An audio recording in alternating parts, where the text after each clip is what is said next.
Guys, meron pala akong bagong tuturo sa inyo, yung pag-open ng trunk.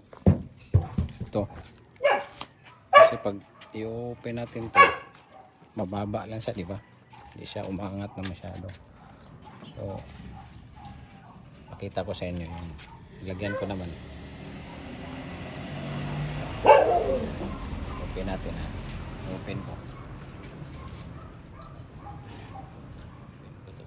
Open ko to, ha. Yan. Open ko.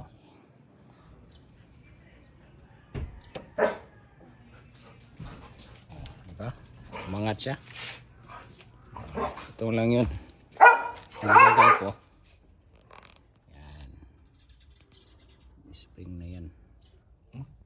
So bali, ito niya ikakabit. Yan, o. Yan. Yan. Tapos dyan may butas. So pag i-close natin ganyan, yan, oh, di ba? Parang naano na siya, na-stretch. Yan. Yan lang muna, guys. Simpleng simple pero ayos na ayos. Thank you very much. Thank you.